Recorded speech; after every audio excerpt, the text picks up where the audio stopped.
Hey there, folks. Welcome to our cozy nook of tales and adventures. Today, like every episode, we're unlocking the doors of imagination to explore new worlds, meet fascinating characters, and experience unique emotions. I promise to take you on an unforgettable journey through the power of words. So, get comfy, grab your favorite drink, snuggle into that perfect spot, and get ready to lose yourself in a new story. Leave the outside world behind for a while and dive with me into the depths of storytelling. If you enjoy our content and want to support the channel, consider hitting that subscribe button and giving the video a thumbs up. Now, without further ado, let's dive into today's story. Mirkwood's ancient trees loomed like silent guardians in the perpetual twilight, their twisted branches weaving a canopy so dense that even Gandalf's staff struggled to pierce the darkness. The wizard had ventured deep into the forest's heart, following reports of strange lights and whispered voices that had driven many travelers to madness.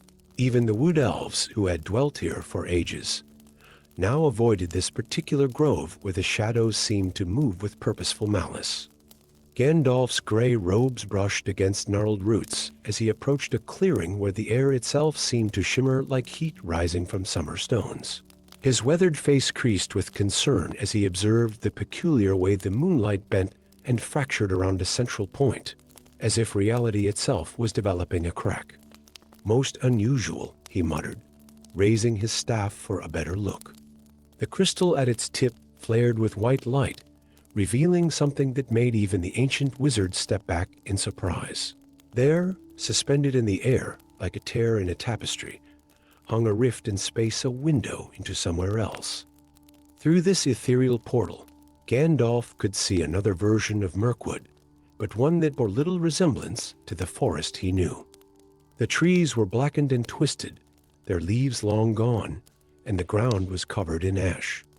Red lightning crackled across a sky the color of dried blood. As he studied this nightmarish reflection, a figure emerged from the corrupted forest on the other side. Gandalf's heart nearly stopped. The figure wore robes as black as the void, but there was no mistaking the familiar staff, the pointed hat, the long beard, though this one was streaked with ash and shadow instead of gray. The dark Gandalf looked up, and their eyes met across the dimensional divide. For a moment, neither moved. Then the corrupted wizard smiled, and it was a terrible thing to behold. So the dark reflection spoke, his voice like grinding stone. The barriers between worlds grow thin enough for a meeting at last. "Tell me, other self, how fares your Middle Earth? Still clinging to hope and light, I expect." Gandalf gripped his staff tighter. "What happened to your world?" "Victory happened," Dark Gandalf replied, spreading his arms to encompass the blasted landscape. "Morgoth returned, and I was wise enough to join him. Together, we remade this flawed creation into something pure." The very air seemed to grow colder as Gandalf processed these words. In this other world, he, or rather, this twisted version of himself, had fallen to darkness. The implications were staggering, and now his counterpart continued. "I sense an opportunity.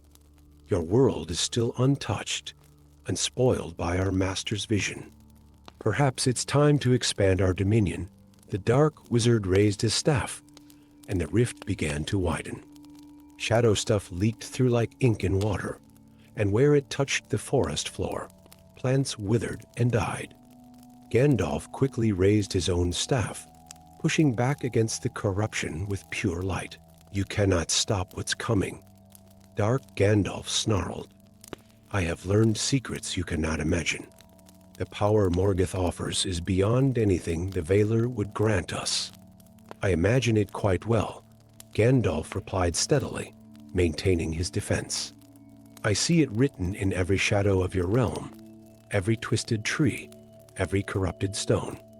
Tell me, does anything still live in your world?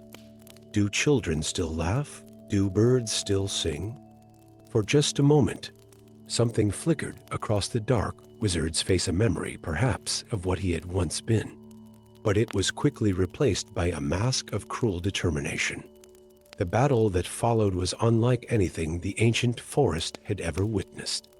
Light clashed against shadow as the two Gandalfs dueled across the dimensional boundary. Each spell cast by the dark wizard carried the taint of Morgoth's corruption, attempting to widen the rift and spread decay. Gandalf countered with the pure light of the Veiler, containing the darkness and gradually forcing it back. But as they fought, Gandalf began to understand something crucial. His dark counterpart's power, though terrible, was borrowed a mere shadow of Morgoth's might. His own power, though perhaps less spectacular, came from within, strengthened by wisdom and compassion, rather than dominance and fear. You know what the truly pathetic thing is. Dark Gandalf sneered as shadow tendrils writhed around him. You're me. Everything I did, you could do. Every choice I made, you could make. You're just too weak to grasp true power. No, Gandalf replied calmly, his staff blazing brighter. I am you as you were meant to be, as you still could be. It's not too late to remember who you are. For a crucial moment, the dark wizard hesitated, and in that hesitation, Gandalf saw his chance. He thrust his staff forward, channeling not just power but understanding, compassion, and hope, everything that his counterpart had forgotten. The light that erupted from his staff was not the searing brightness of destruction, but the gentle dawn of renewal. The dark wizard screamed not in pain, but in recognition. For a brief moment, the shadows surrounding him parted, and Gandalf saw his other self clearly, a being of immense power who had lost his way, who had convinced himself that strength meant the absence of mercy. Help me, dark Gandalf whispered, his voice suddenly free of its cruel edge. He reached out across the divide, no longer trying to corrupt, but seeking salvation. But at that moment, something massive and dark stirred in the corrupted world behind him, a presence that made both wizards tremble. Morgoth had sensed his servant's wavering loyalty. Go, dark Gandalf shouted, and now his voice held an echo of his former nobility. Close the rift. I'll hold him back. Gandalf hesitated for a moment, but he knew his counterpart spoke truly. He began the complex spell that would seal the dimensional tear, even as he watched his other self turn to face the growing darkness behind him, staff raised in defiance. The last thing Gandalf saw before the rift closed was his counterpart standing against the shadow, no longer dark himself, but blazing with renewed purpose. Their eyes met one final time, and understanding passed between them. Some battles must be fought alone, but redemption is always possible while the will to choose remains. As the rift sealed with a sound like a sigh, Gandalf stood alone in the quiet forest. Slowly, life began to return to the clearing, insects chirping, leaves rustling, the normal sounds of Mirkwood replacing the otherworldly silence.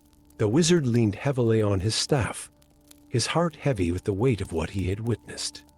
He had seen a possible future, or perhaps a possible past, and understood with new clarity the importance of the choices that lay before him. The path to darkness was always present, always calling, but so too was the strength to resist it. As he made his way back through the forest, Gandalf thought of his other self, facing down Morgoth in that blasted realm. He hoped that version of himself had found, at the last, the courage to be who he was meant to be. The experience had left him with a deeper understanding of both darkness and light, and the thin line that sometimes separated them. But most importantly, it had reinforced what he had always known, that true power lay not in domination, but in the wisdom to choose mercy, the strength to maintain hope, and the courage to help others find their way back to the light. Story 2. Dawn had not yet touched the peaks of the Blue Mountains when Gandalf the Grey first glimpsed the crystalline spires of Azrael, their translucent surfaces catching the starlight like frozen tears of the Veiler themselves. The abandoned elvish city hung suspended in the mountain's embrace, its once proud towers now silent sentinels of a forgotten age. Snow drifted lazily through empty archways of impossible grace, and the wind whispered tales of ancient glory through corridors where elven lords once walked. Gandalf's weathered hands tightened around his staff as he approached the city's threshold. His gray robes billowed in the pre-dawn breeze, and Shadowfax, his faithful steed, refused to venture further, pawing nervously at the crystalline path. "Rest here, old friend," the wizard murmured, patting the great horse's neck. Some paths must be walked alone. The city's entrance was marked by two towering statues of elven warriors, their crystal forms so perfectly preserved that they seemed to breathe in the shifting light. Their unseeing eyes followed Gandalf as he passed beneath their raised swords, and for a moment, he could have sworn he heard the faintest whisper of an ancient warning carried on the wind. As he ventured deeper into the city, Gandalf's keen eyes noticed something unusual about the crystalline structures. They weren't merely decorative, intricate patterns of energy pulsed within them, like frozen lightning trapped in glass. These were no ordinary crystals. They were vessels of power, crafted in an age when the elves' mastery of magic had reached heights now lost to time. The wizard's contemplation was interrupted by a sound that should not have existed in this abandoned place, the soft crunch of footsteps on crystal. Turning swiftly, his staff raised, Gandalf found himself face to face with a figure he had not expected to encounter in these desolate halls. A dwarf, his red beard streaked with gray, his armor bearing the marks of long travel. "I wondered when one of the Astari would finally find this place," the dwarf said, his voice echoing off the crystal walls. "I am Thorin Flamebeard, last keeper of the Crystal Forge." Before Gandalf could respond, one of the largest crystals in the chamber pulsed with an intense light, and both wizard and dwarf were assaulted by a vision so powerful it brought them to their knees. They saw a vast chamber deep beneath the mountain, where ancient wards were weakening. There, wrapped in chains of light and crystal, a Balrog slumbered fitfully, its flames dimmed but not extinguished. "So," Gandalf said grimly as the vision faded, "the tales of the lost Balrog were true. Not all of Morgoth's demons fell in the War of Wrath." Thorin nodded solemnly. "My ancestors helped the elves forge the crystal chains that bind it. For 3 ages, my family has kept watch, but the wards are failing. The corruption spreads." He gestured to the crystals around them, and Gandalf noticed for the first time the subtle darkness creeping through their cores, like ink dropped in clear water. The dwarf led Gandalf through the city's winding passages, deeper into the mountain's heart. As they descended, the air grew warmer, and the crystal walls began to show signs of stress hairline fractures that spider-webbed across their surfaces. Thorin explained how his people had discovered a way to trap a Balrog's essence within living crystal, binding its power rather than attempting to destroy it outright. But such bindings were never meant to last forever. Gandalf mused, studying the ancient runes carved into the passages. And now the crystal weakens. They reached a vast circular chamber where massive crystal columns stretched from floor to ceiling. At its center, a pit descended into darkness, and from its depths came a heat that had nothing to do with the earth's natural warmth. Gandalf approached the edge, holding his staff out over the void. The crystal at its tip blazed with white light, revealing glimpses of something massive and dark stirring far below. "The binding ritual required 3 things," Thorin said, his voice barely above a whisper. "The crystals themselves forged in dragon fire, the combined power of elf lords and dwarf kings, and," he hesitated, "a sacrifice. A willing soul to anchor the spell. Your ancestor," Gandalf said softly, understanding dawning in his ancient eyes. "My grandfather's grandfather," Thorin confirmed. "His spirit has held the bonds for 3,000 years. But now his strength fades, and with it, the binding spell." The chamber trembled slightly, and far below, something roared, a sound so deep it was felt rather than heard. Gandalf's mind raced through possibilities. each more desperate than the last. To simply destroy the binding would release a horror upon the world, but to maintain it would require. "There is a way," Thorin said, reading the wizard's thoughts. "The ritual can be renewed, but it requires the same three elements as before. We have the crystals. Your power could replace that of the elf lords. And he squared his shoulders. I am willing to take my ancestor's place." Gandalf's heart grew heavy. "There must be another way." "There isn't," Thorin said firmly. "My line has guarded this secret for generations, waiting for this moment. I have no children, no heir. I am the last of my branch of the Flamebeard clan. It must be me." Another tremor shook the chamber, stronger this time. Crystals cracked and fell from the ceiling, shattering on the floor. The darkness in their cores was spreading visibly now, and the heat from the pit was becoming unbearable. What followed was a desperate race against time as Gandalf and Thorin prepared the ritual. The dwarf's knowledge combined with the wizard's power as they recharged the crystal pylons one by one, their light pushing back the creeping darkness. All the while, the Balrog's struggles intensified, each movement sending shockwaves through the mountain. At last, everything was ready. Thorin stood at the edge of the pit, clutching an ancient crystal that glowed with inner fire. Gandalf raised his staff, beginning the incantation that would transfer the binding. "Wait," he said suddenly, placing a hand on Thorin's shoulder. "Tell me your true name, so it may be remembered." The dwarf smiled sadly. "Durin," he said softly. "I am Durin's blood, though few now know it. Let that be my legacy, that one of his line helped save Middle-earth one last time." The ritual, when it came, was both beautiful and terrible. Gandalf's power flowed through the crystal network like lightning, while Thorin stepped forward into empty air. The master crystal clutched to his chest. But instead of falling, his form dissolved into pure light that spread through the crystal lattice, strengthening and renewing the ancient bonds. The Balrog's final roar of rage was cut short as the binding took hold once more. The darkness retreated from the crystals, leaving them pure and bright. The heat diminished and the tremors stilled. Gandalf stood alone in the chamber, leaning heavily on his staff. He could feel Thorin's presence now, suffused throughout the crystal city, a vigilant guardian that would stand watch for another age of the world. The wizard bowed his head in respect for the dwarf's sacrifice. As he made his way back through the city, Gandalf took care to memorize every detail, every passage.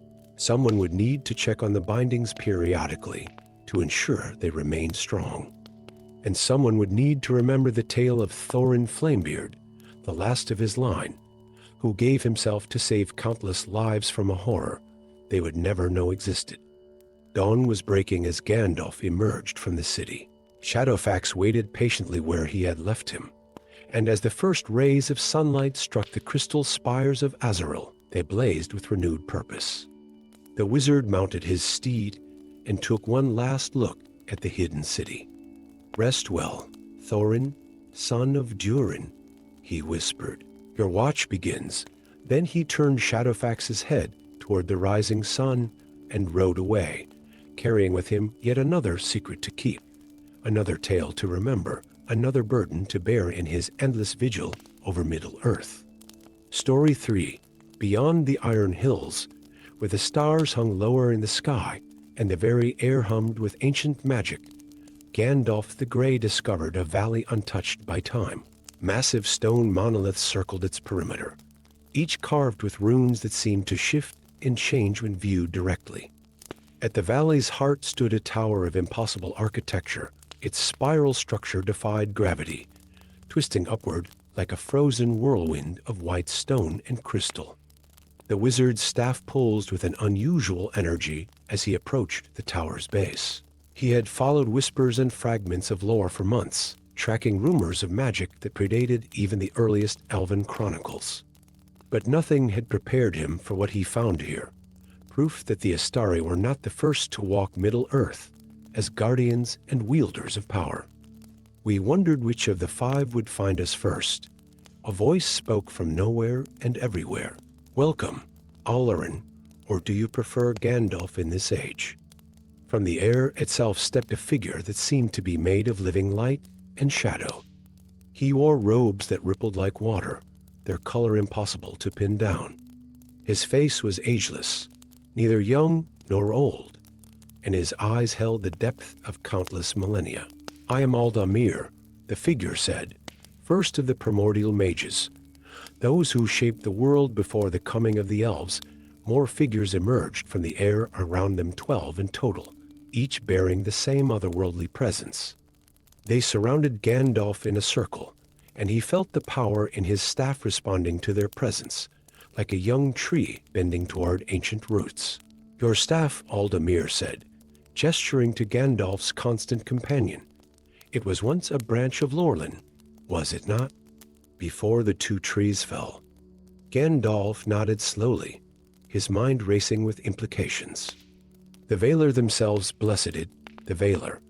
Another of the ancient mages spoke, her voice like wind through crystal. "They came after us. We were born of Eryu's first thought of magic. Before even Melkor stirred in the void, the revelation struck Gandalf like a physical blow. These beings had witnessed the shaping of Arda itself. They had worked magic when the world was young and malleable, before the music had fully taken form. Why reveal yourselves now?"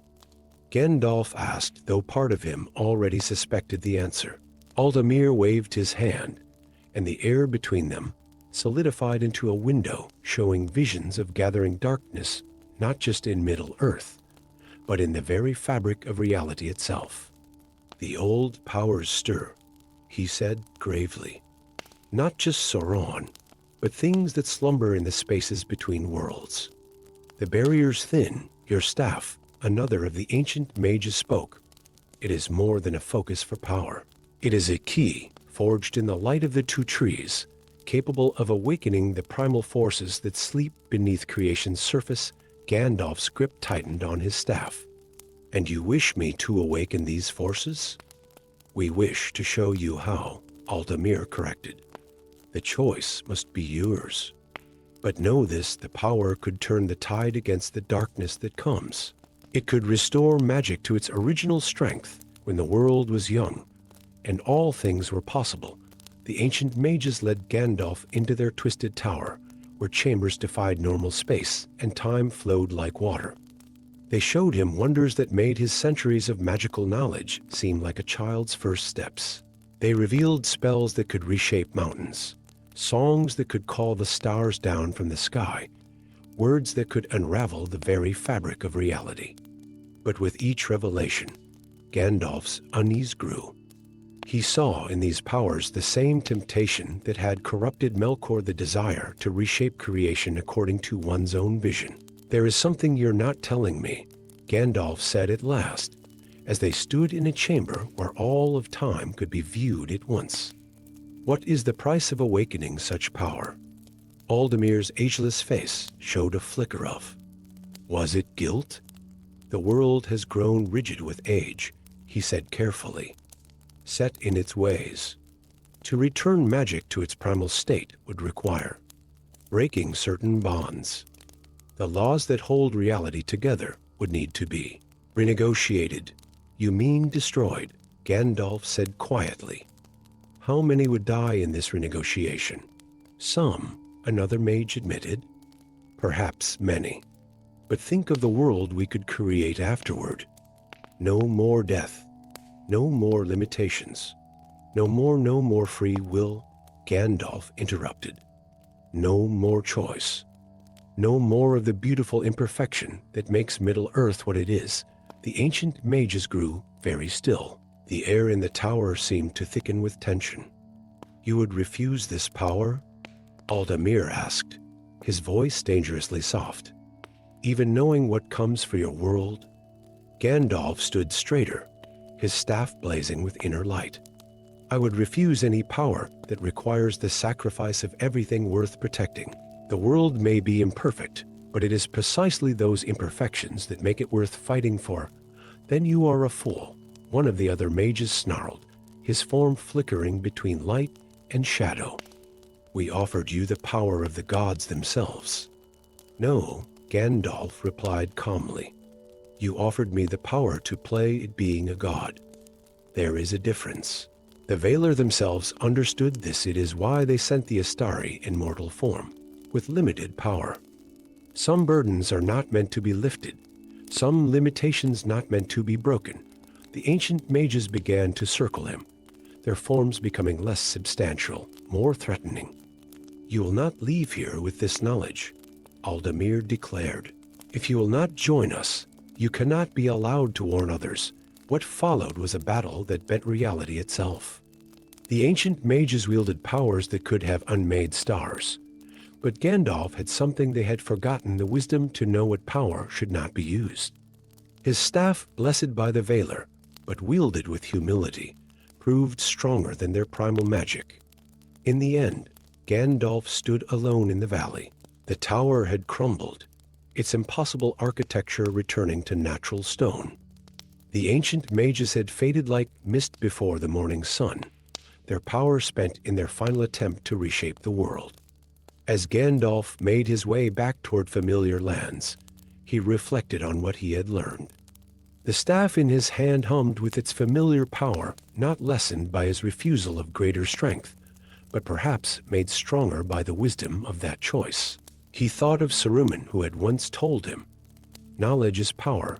Perhaps, Gandalf mused, the greater truth was knowing when to refuse power and having the strength to walk away from it. The stars wheeled overhead, unchanged and beautiful in their ancient courses, and Gandalf the Grey continued his journey, bearing one more secret, one more burden, and one more certainty that the path he had chosen was the right one. Story 4. The northern winds howled across the Fordwaith like wolves made of ice. But Gandalf the Grey pressed forward, his staff leaving deep impressions in the endless snow. The wizard had journeyed far beyond the known lands of Middle-earth, following the ethereal whispers of an elven oracle, whose words had haunted him for weeks. The ring of winter's heart awakens, and with it, the frozen king stirs in his crystal tomb. Crystal spires of ice rose from the frozen wasteland like the bones of ancient giants, catching the pale light of a sun that barely rose above the horizon. Here, in this realm of eternal winter, Gandalf had discovered something the great libraries of Minas Tirith had only hinted at: a kingdom that had flourished in the far north before the First Age, when the world was younger and magic flowed more freely through the veins of Middle-earth. A sharp crack echoed across the tundra, and Gandalf turned to see a group of fur-clad figures emerging from the swirling snow. Their eyes glowed with an inner blue light, and their weapons were crafted from ice that never melted. The Frost Wardens, guardians of the ancient northern kingdoms that even the elves had forgotten. "You walk on forbidden ground, Grey Wanderer," their leader spoke, her voice like breaking icicles. "These lands are sealed by powers older than your order. I come seeking the ring of winter's heart." Gandalf replied, his breath forming crystals in the frigid air. "An oracle has warned." "We know of the oracle's words," the warden interrupted. "The signs are clear. The ring stirs, and with it, the Frost King's slumber grows restless. Come, you should see for yourself what your quest truly means." The wardens led Gandalf through a hidden pass in the ice, revealing a vast city carved from glacier and crystal. Massive ice sculptures of ancient kings lined the streets, their faces bearing expressions of both nobility and terrible power. At the city's heart stood a palace of such impossible beauty that even Gandalf, who had seen the glory of the elven realms, found himself speechless.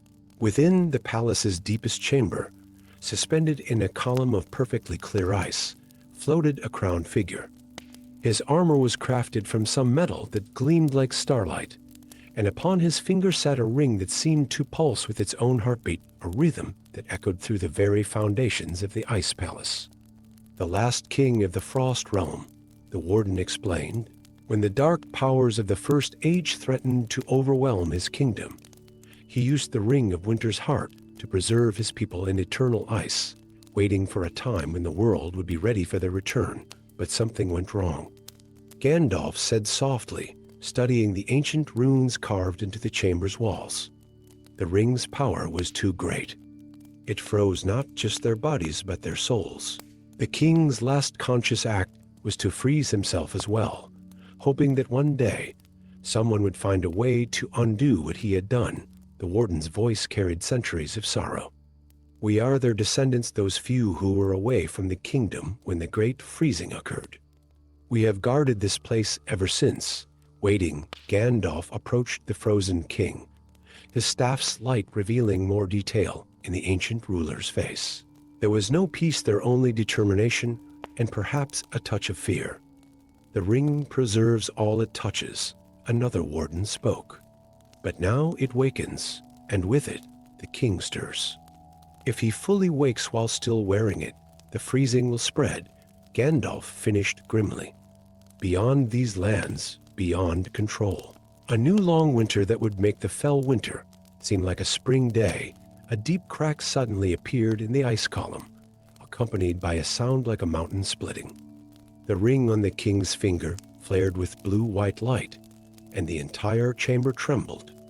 We must act now, Gandalf declared. The king must be separated from the ring before he fully wakes, but carefully break the preservation spell too quickly, and all those frozen could be lost forever. What followed was a desperate race against time, as Gandalf and the wardens worked together, combining their magics in ways never before attempted. The wizard's staff blazed with white fire, while the wardens chanted in their ancient tongue, their ice-crafted weapons resonating with the ring's power. The frozen king's eyes snapped open, glowing with the same pale light as the ring. His lips moved, forming words in a language that made the air itself crystallize. The winter must be preserved. My people must survive. Your people can survive without the ring. Gandalf called out, his voice carrying the authority of the Istari. The world has changed. Spring can come again, if you let it. The chamber filled with blinding light as ancient magics clashed. The ring fought to maintain its hold, but Gandalf had not come unprepared. From within his robes, he drew forth a crystal vial containing a single drop of water from Galadriel's fountain, one of the few substances in Middle-earth pure enough to counteract the ring's power without destroying what it preserved. As the drop fell through the air, time seemed too slow. It struck the ring just as Gandalf spoke words of power in the highest tongue of the Valar. The ring's light flared one final time, then dimmed, and the ice surrounding the king began to melt with unnatural speed. The king collapsed forward, caught by the wardens. All around them, the sound of ice cracking echoed through the palace as thousands of frozen figures began to thaw. The ring, now separated from its bearer, lay dark and dormant on the chamber floor. What year is it? The king asked, his voice rough from millennia of silence. When told, he closed his eyes in grief. But then, from above, came the sound of voices, his people, awakening throughout the palace, confused but alive. You succeeded where I failed, he said to Gandalf. You found a way to break the winter without breaking those it held. The ring was sealed away in a vault deep beneath the ice, guarded by new wards crafted by both Gandalf and the wardens. The Frost Kingdom would need time to find its place in the world again, but already the first signs of change were appearing, small patches of hardy flowers pushing through the snow, the first blooms this land had seen in an age. As Gandalf prepared to depart, the king stopped him. We owe you a debt that can never be repaid, he said. Know that if dark times come to the south, the Frost Kingdom remembers its friends. Gandalf nodded in acknowledgement, knowing that in the coming struggles against the shadow in the east, every ally would be precious. As he made his way south again, he reflected on how often the greatest dangers came not from evil intent, but from good intentions carried too far. The king had only wished to save his people, but in doing so, had nearly bound them to an eternal winter. The northern lights danced overhead as Gandalf traveled, and in their shifting colors, he seemed to see the renaissance of the Frost Kingdom, a realm where the winter's beauty could coexist with the promise of spring, where preservation did not have to mean stagnation, and where an ancient people could find their way back to life and growth once more. Story 5. The ancient halls of the crystal caves echoed with an unfamiliar sound, the irregular tapping of Gandalf's staff against the crystalline floor. For millennia, the magical weapon had floated effortlessly beside its master, but now it served as little more than a walking stick.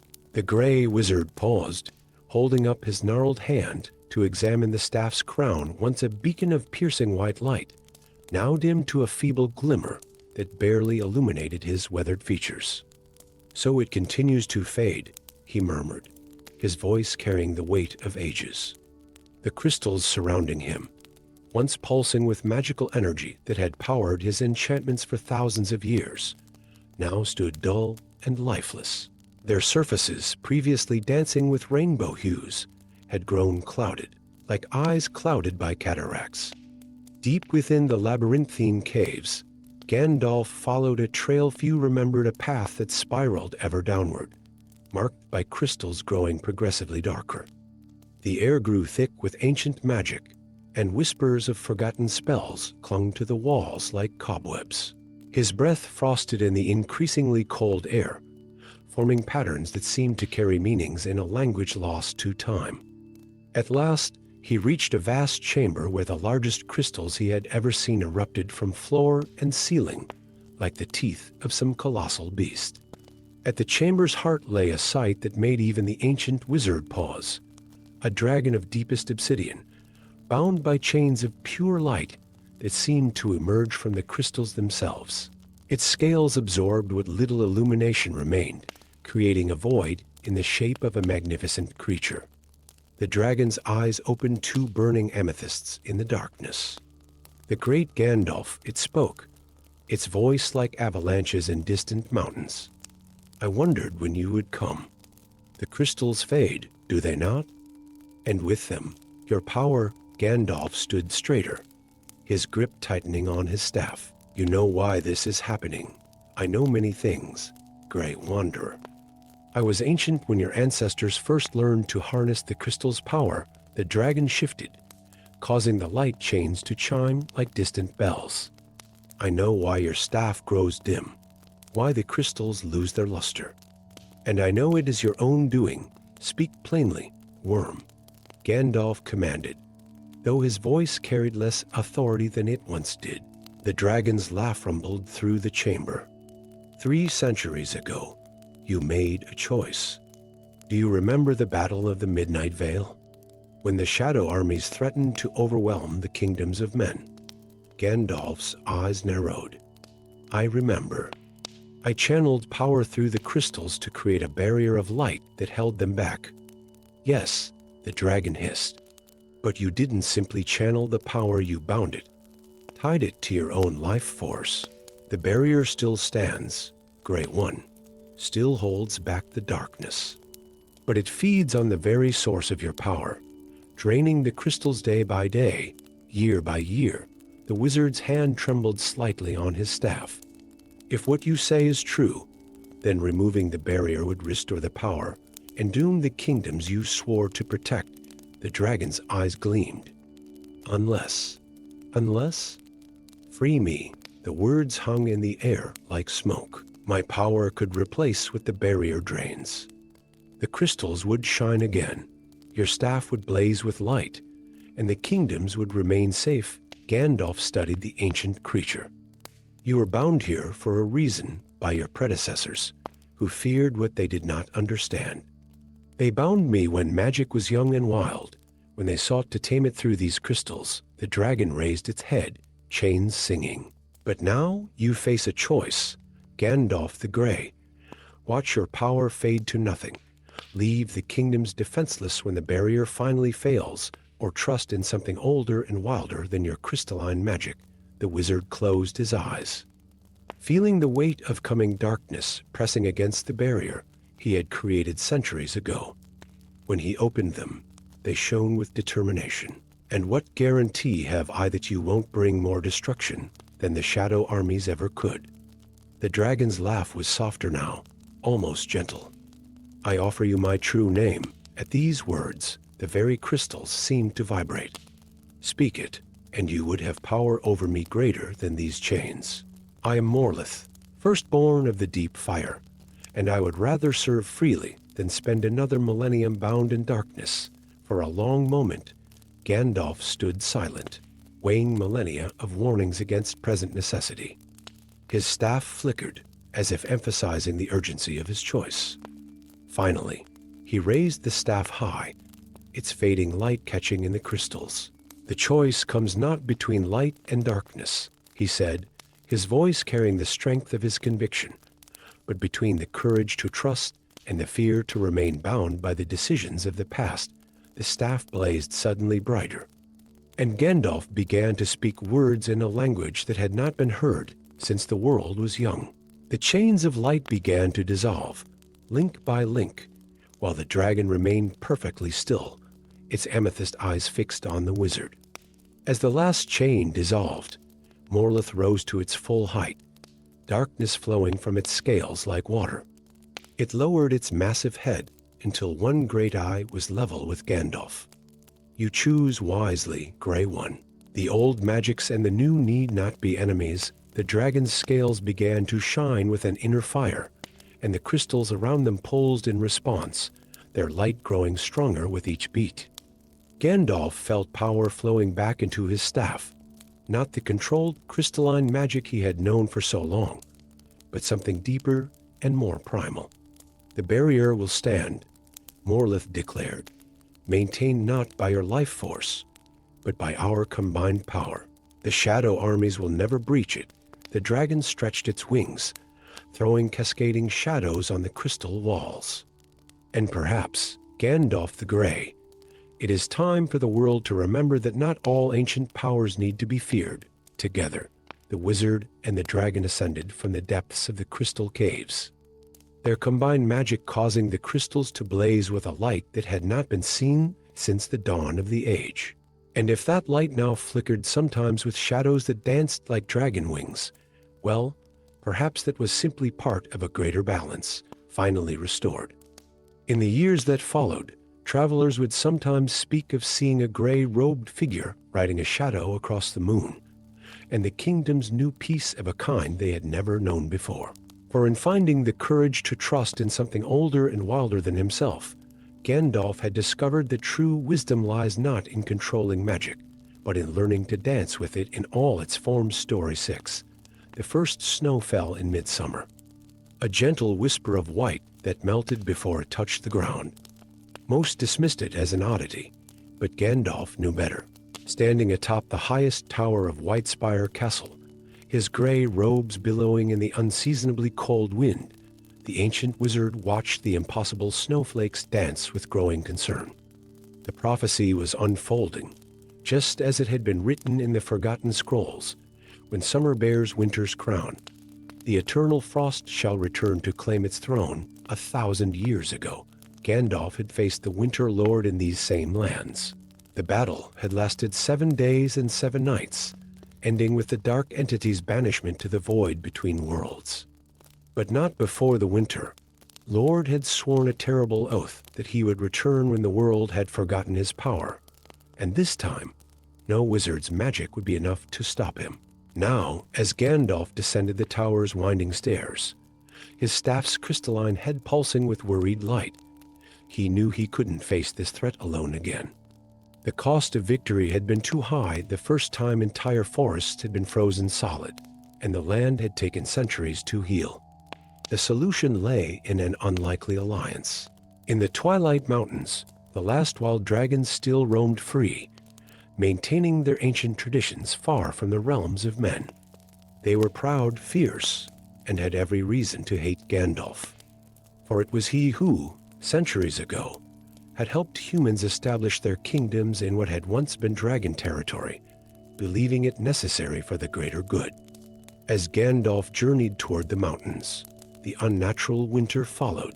Streams froze in their beds, and leaves turned to crystalline chimes in the strengthening wind. In villages along the way, people whispered of strange lights in the northern sky and of shadows that moved against the wind. The twilight mountains loomed before him, their peaks perpetually shrouded in purple-tinged clouds. Here, the very rocks hummed with ancient magic, and the air crackled with the presence of powerful beings. Gandalf began the ascent, his staff glowing brighter as he climbed higher into the thin air. A shadow passed overhead, massive, deliberate. The dragon that landed before him was the color of burnished copper, its scales catching the light like countless tiny mirrors. "You have courage, Grey One," the dragon rumbled. "Coming to these heights alone, courage, yes," Firenth Flameheart Gandalf replied, using the dragon's true name, and desperation. The dragon's golden eyes narrowed. "You remember my name after all these centuries. Yet you also remember how to use our names to bind us, as you did when you drove us from the lowlands." "I remember many things," Gandalf said softly, "including my regret for actions taken in haste and fear. But now a greater threat approaches, one that endangers dragon and human alike." He told Firenth of the Winter Lord's return, of the prophecy, and of his belief that only the dragon's ancient fire magic, combined with his own power, could hope to defeat the coming darkness. The dragon listened in silence, smoke curling from its nostrils. "Why should we help you, wizard?" Firenth finally asked. "Let the humans' kingdoms freeze. We have survived worse, have you?" Gandalf challenged.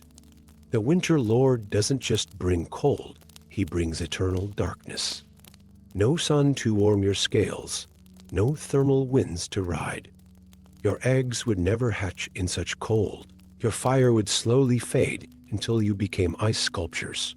Conscious but frozen forever," the dragon's tail lashed, scoring deep marks in the stone. "And what would you offer in return for our aid?" "The return of the ancient valleys," Gandalf said without hesitation. "The lands we took from you. I was wrong to help drive you out, and I would see that wrong righted." Firenth's surprise manifested as a burst of flame from its jaws. "You would give up human lands? Those valleys have never prospered under human rule. Perhaps because they were never meant to. I would help relocate the settlements, restore the lands to their rightful guardians." For a long moment, only the wind spoke. Then Firenth raised its head and released a roar that shook the mountains themselves. From peaks near and far, answering roars echoed. Dragons of every hue emerged from caves and clouds, gold, emerald, sapphire, obsidian, until the sky was filled with their majesty. "We will help you fight this Winter Lord," Firenth declared. "Not for the humans, but for ourselves." And the dragon paused. "For the wisdom you show in admitting past wrongs." The alliance was forged just in time. That night, the Winter Lord made his presence known. The temperature plummeted, and the clouds above took on the shape of a crowned figure, its eyes gleaming with malevolent blue light. Ice crystals formed in the air itself, their edges sharp as daggers. But this time, Gandalf did not stand alone. As the Winter Lord descended in a tornado of frost and shadow, dragons circled the maelstrom, their combined breath creating a wall of fire that pushed back the killing cold. Gandalf raised his staff, its light blazing brighter than ever before, amplified by the magic of the dragons. The battle that followed would be sung of for generations. Dragon fire met Arctic blast, and Gandalf's spells wove between them, creating patterns of light and shadow that danced across the sky. The Winter Lord's power was great, but he had not anticipated this union of ancient magics. In the end, it was Firenth who struck the decisive blow, diving through the heart of the winter storm to breathe dragon fire directly into the Winter Lord's crystalline form. As the entity began to crack and splinter, Gandalf spoke words of binding and banishment, not just sealing the Winter Lord away this time, but unmaking his very essence. The unnatural winter retreated, leaving behind a world forever changed. True to his word, Gandalf helped return the ancient valleys to dragon guardianship. A new era began, one where dragons and humans learned to coexist, their territories distinct, but their cooperation assured by the wisdom of an old wizard who had finally learned that the greatest magic of all lies not in power, but in the courage to admit one's mistakes and the strength to make them right. And if, in the years that followed, travelers sometimes saw a gray-robed figure riding a copper dragon across the sunset sky, it was a reminder that even the oldest of wounds can heal, given time and truth enough to mend them.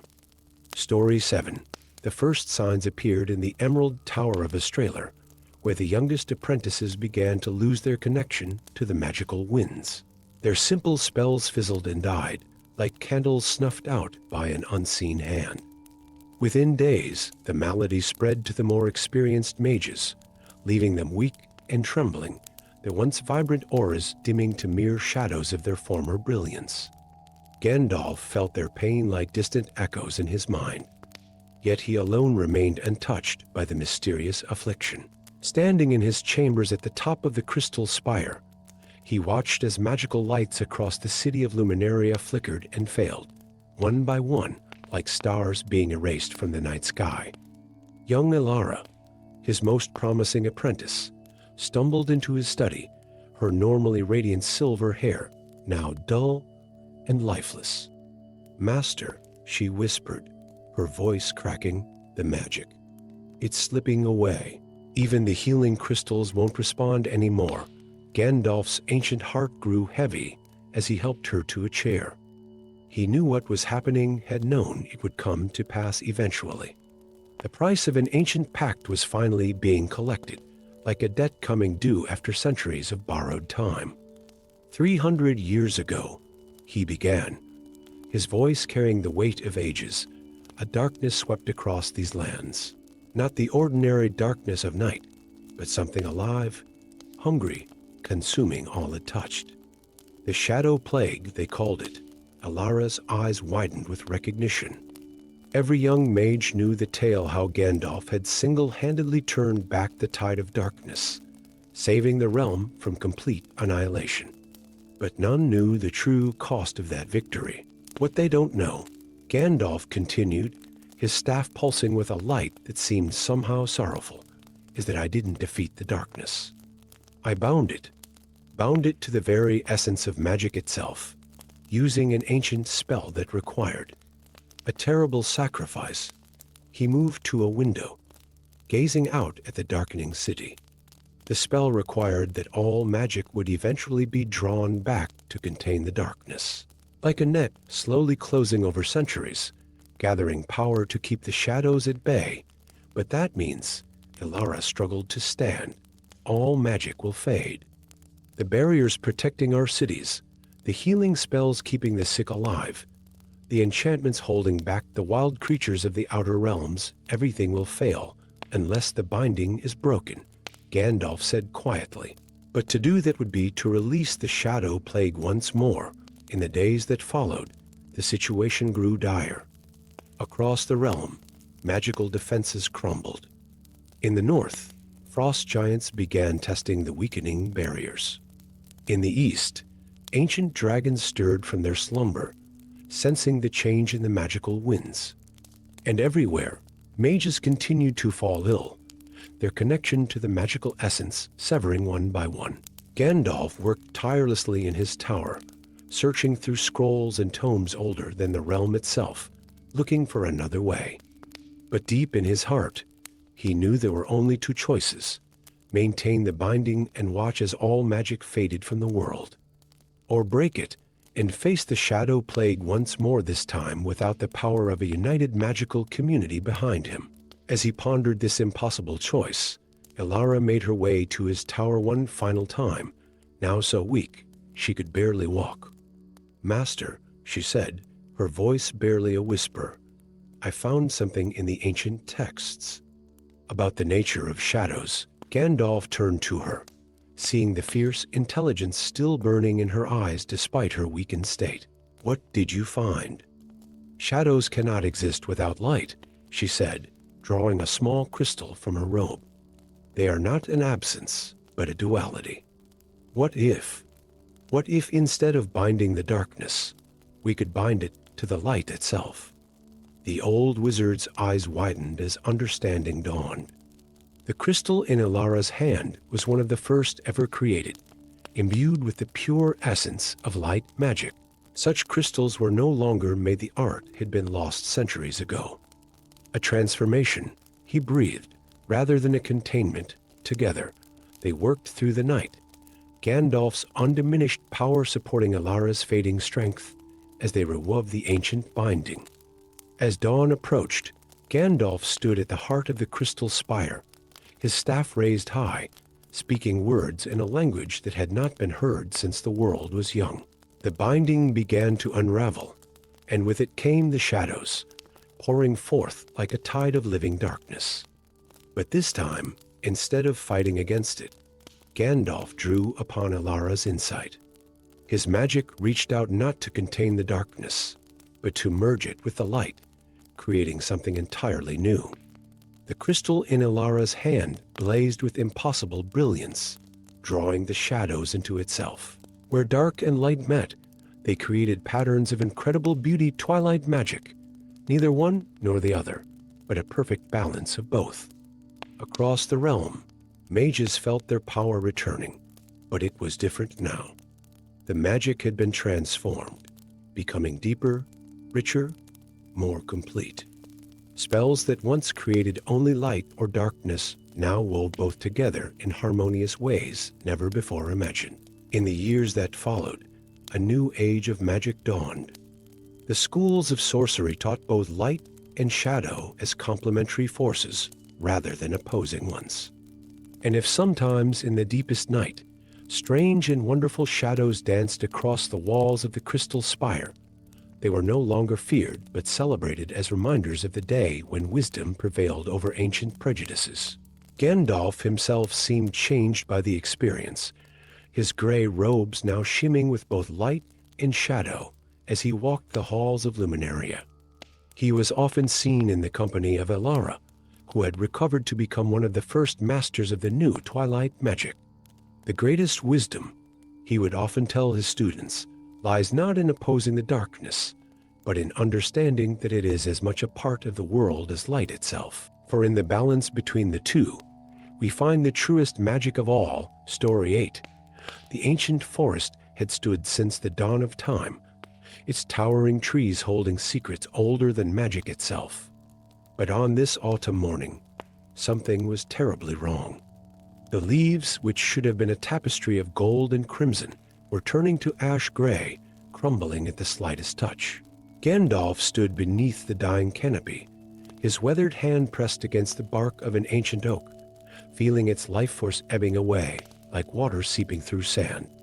The great wizard had learned his first spells in these very woods, centuries ago when the trees whispered secrets to those who knew how to listen. Now, those whispers had turned to mournful sighs, and the magic that once flowed like sap through every branch and root was being drained away by an unseen force. As he ventured deeper into the forest's heart, following the trail of withering life, Gandalf encountered creatures he hadn't seen in ages, dryads with fading forms, their once vibrant forest magic growing dim. Unicorns with dulled horns, their healing powers weakening. Even the ancient trents had stopped their endless walk, their wooden limbs growing stiff and lifeless. The source of the corruption revealed itself in a clearing that had once been the center of the forest's power. There stood a young man in robes of midnight blue, his hands raised as he drew streams of pure magical essence from the surrounding trees. The stolen power swirled around him like golden mist, being absorbed into an obsidian staff that pulsed with an unnatural light. "Ah, the great Gandalf finally arrives," the young mage said, lowering his hands. "I wondered how long it would take you to notice your precious forest dying." Gandalf's eyes narrowed as he recognized the intruder. "Malachi, you were refused apprenticeship at the White Tower, refused because I was too ambitious, too willing to seek true power," Malachi sneered. "But look what I found instead, your master's lost journals, hidden away in these very woods. They revealed such interesting things about how you really gained your powers. Old one, The wind seemed to still as Gandalf gripped his staff tighter. "What do you mean?" Malachi pulled an ancient tome from his robes, its pages yellow with age.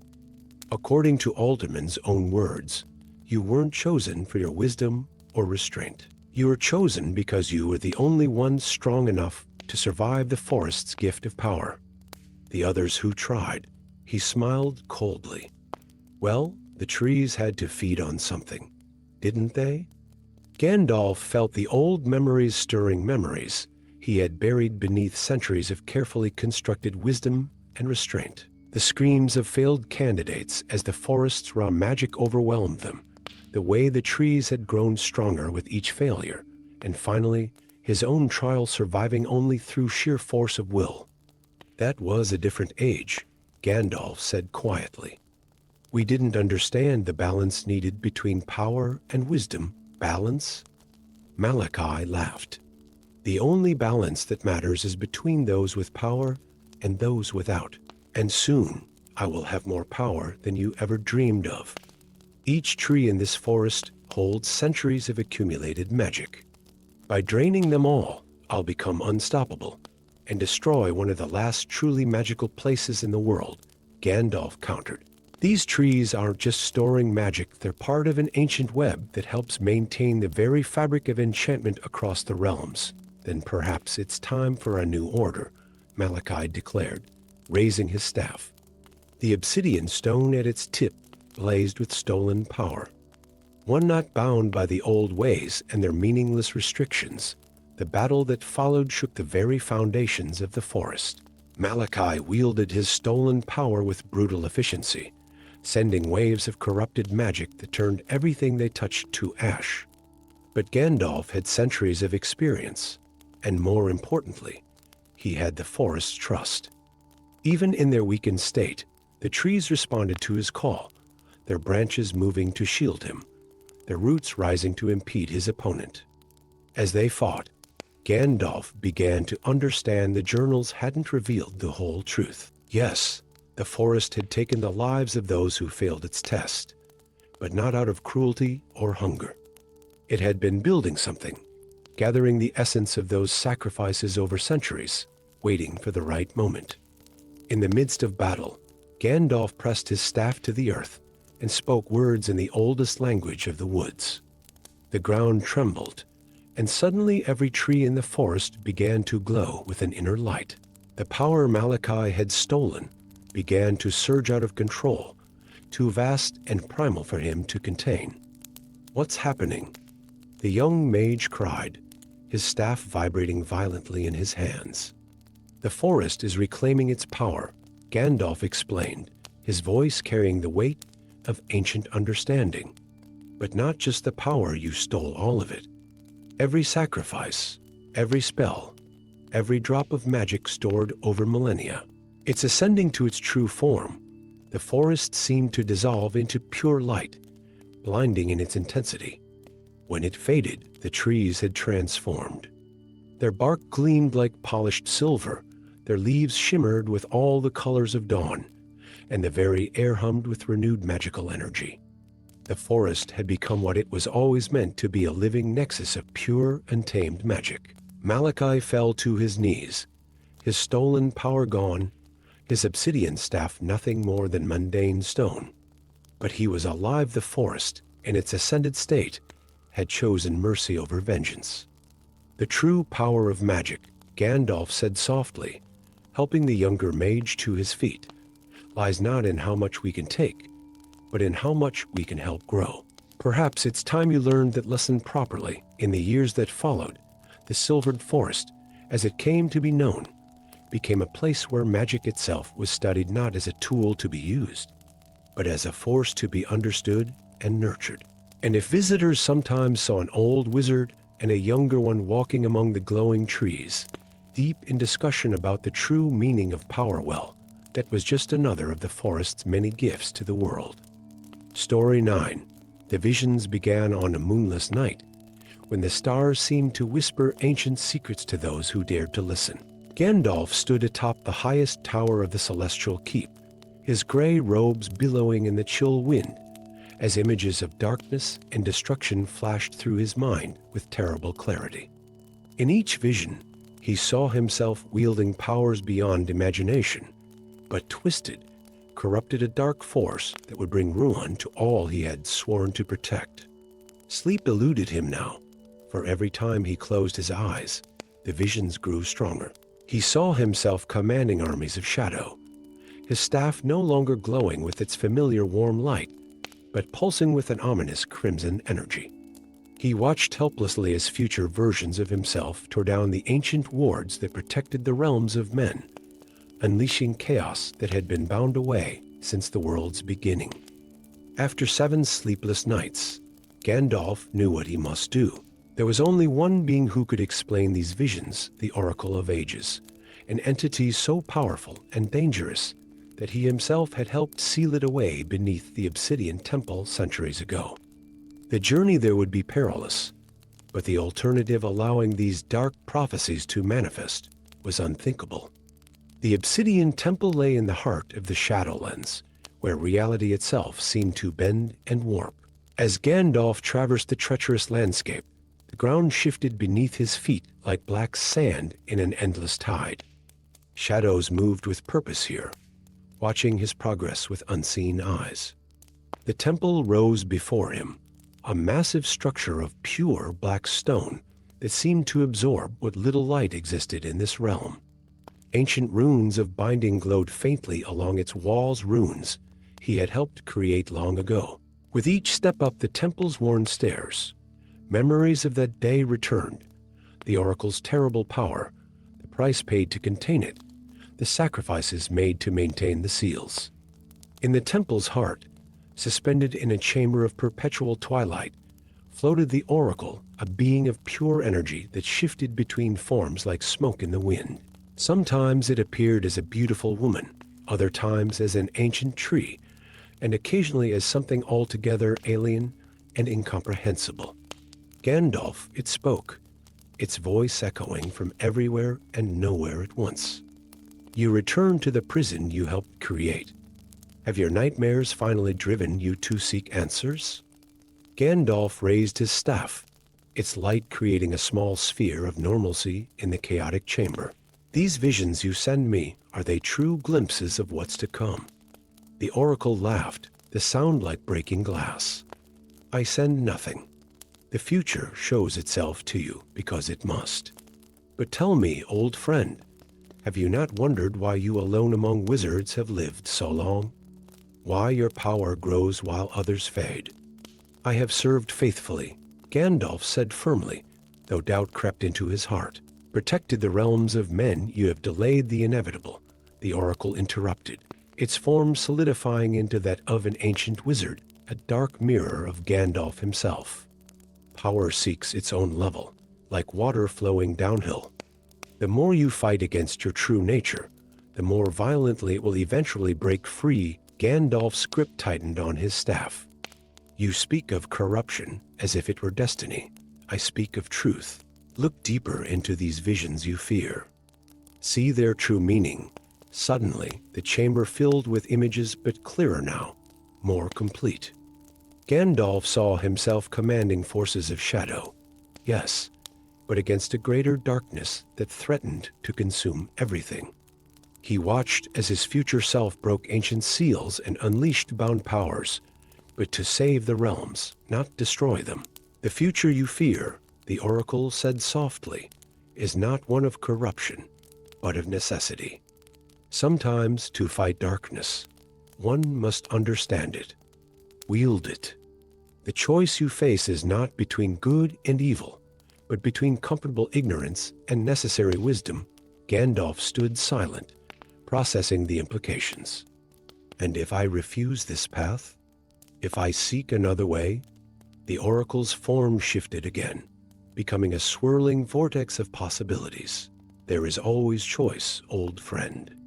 But consider this, perhaps the truly dark path would be to refuse the power needed to protect others, simply to keep your own hands clean, as if in response to these words. Gandalf's staff began to pulse with a new light, neither the pure white he had always known, nor the corrupted red of his nightmares, but something in between. A light that contained shadows, yet remained true to its purpose. The seals that bind me, the oracle said, they weaken, not from any external force, but because they have served their purpose. I was not imprisoned to prevent destruction, but to wait for one who could understand the true balance between light and shadow. Understanding dawned in Gandalf's ancient eyes. The oracle had never been his enemy, nor had it been truly imprisoned. This had been a test, centuries in the making, waiting for him to be ready to understand a deeper truth about the nature of power itself. The future is not set, the oracle said, its form beginning to fade. But neither is it entirely fluid. You will face choices, Gandalf the Grey, and when you do, remember that true wisdom lies not in avoiding darkness, but in understanding it well enough to prevent it from consuming the light. As Gandalf emerged from the obsidian temple, he felt changed. The visions no longer brought terror, but understanding. His staff glowed with a new light one that encompassed both brilliance and shadow, each strengthening the other, rather than fighting for dominance. In the years that followed, those who knew Gandalf well noticed subtle changes in him. His magic became deeper, more complex, drawing on both light and shadow as needed. And if sometimes his solutions to great problems seemed to walk a finer line between light and dark than before, they also seemed to work more thoroughly, more completely. For he had learned that true guardianship of the realms required not the rejection of darkness, but the wisdom to understand it, use it when necessary, and prevent it from overwhelming the light that gave it meaning. The oracle's true lesson had not been about avoiding a dark future, but about embracing a more complete understanding of what it meant to truly protect all that was good in the world. Story 10. The lonely mountain cast long shadows in the dying light, but it was not these shadows that drew Gandalf's attention. The wizard stood at the entrance of a newly uncovered mine shaft, watching as tendrils of darkness moved against the natural flow of light shadows that danced with purpose and intelligence. 3 mining crews have vanished. Thorin Stonehelm, king under the mountain, growled beside him. And those who venture too close speak of voices that cannot be, singing songs that should not be remembered. Gandalf's weathered hand tightened around his staff as one of the shadow tendrils reached toward them, before retreating into the darkness. There was something hauntingly familiar about their movement, something that stirred memories from before his time as Gandalf, when he had been Olrin in Valinor. These are not evil shadows, he said slowly, his eyes narrowing as he studied their dance. They are echoes, memories of the firstborn. The firstborn? Thorin's voice carried equal measures of skepticism and awe. You mean those who came before even the elves? Before everything, Gandalf corrected, taking a step into the mine shaft. Before the music of the Aenir gave form to Arda, they were Ilvatar's first attempt at creation, beings of pure thought and shadow. The darkness seemed to respond to his words, swirling around them like curious children. As they descended deeper into the mountain, the shadows began to take more distinct shapes, suggesting faces, hands, bodies that were almost but not quite solid. The mine shaft opened into a vast cavern that took both wizard and dwarf king's breath away. The walls were covered in crystalline formations that seemed to capture and reflect not light, but shadow itself. And in the center of the chamber stood an ancient altar, its surface etched with writing in a script that made Gandalf's eyes water. The language of creation itself, he breathed, reaching out to trace the symbols with trembling fingers. As he did so, the shadows in the chamber coalesced into more definite forms, ethereal beings that moved with grace beyond anything seen in the current age of the world. One of them approached Gandalf, its form suggesting a crown of stars and robes woven from twilight. When it spoke, its voice was like the memory of music. Long have we waited for one who could read the old tongue.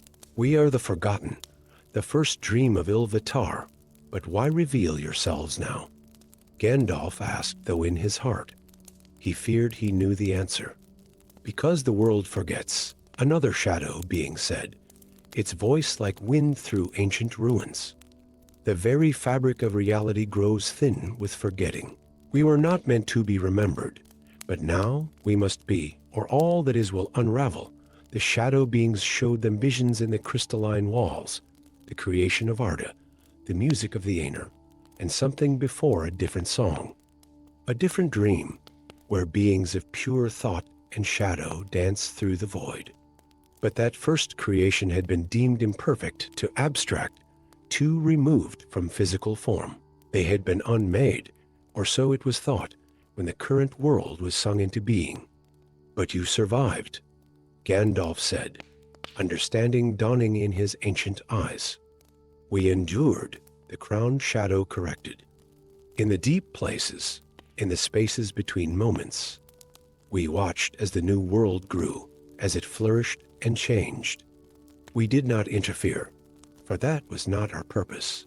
But now a tremor ran through the mountain, and the crystals flickered like dying stars. The shadow beings' forms wavered, becoming less distinct. The forgetting spreads, they explained.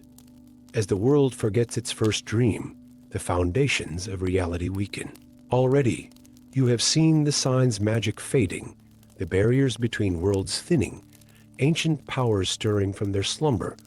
Thorin stepped forward, his dwarven pragmatism asserting itself. What must be done? The shadow beings guided them to the altar, where they revealed an object that seemed to be made of solid darkness, the heart of the first dream, they called it. It had to be taken to the very peak of the lonely mountain at the precise moment when starlight and moonlight merged. What followed was a desperate race against time and reality itself. As they climbed, the very substance of the world began to unravel around them. Shadow beings flew alongside them, holding back the entropy that threatened to unmake the mountain itself. Near the peak, they encountered the true challenge, a tear in reality through which the void itself became visible. The sight of it nearly drove Thorin mad, but Gandalf held firm, drawing upon memories of his time as Ol Rin to comprehend what he saw. The heart must pass through the tear, the crowned shadow explained, but only one who exists in both the current world and the memory of the first can carry it. Gandalf understood then why he had been led here. As one of the Mire, he had existed in thought before taking physical form.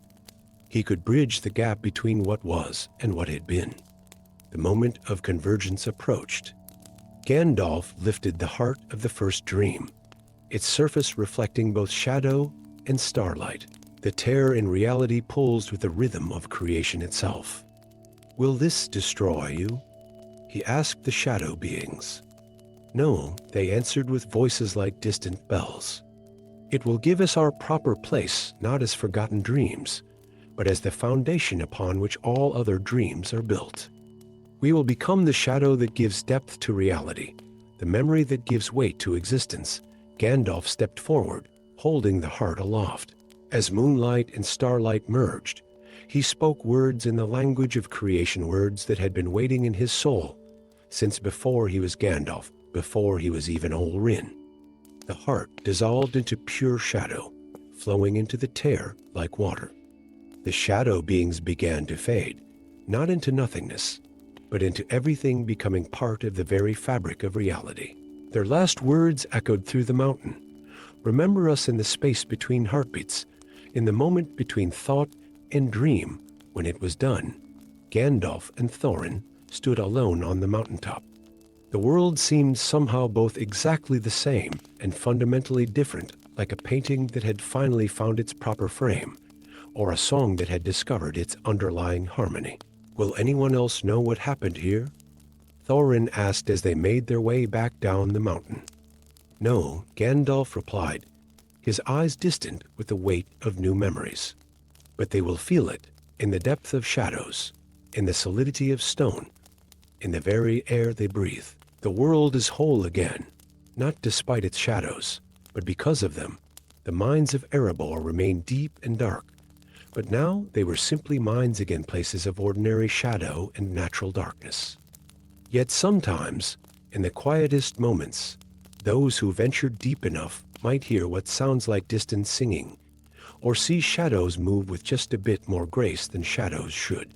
And Gandalf the Grey carried with him one more secret, one more burden, one more truth, that the world was built not only on light and music, but on shadow and silence as well, and that both were necessary for the great tapestry of existence to remain whole.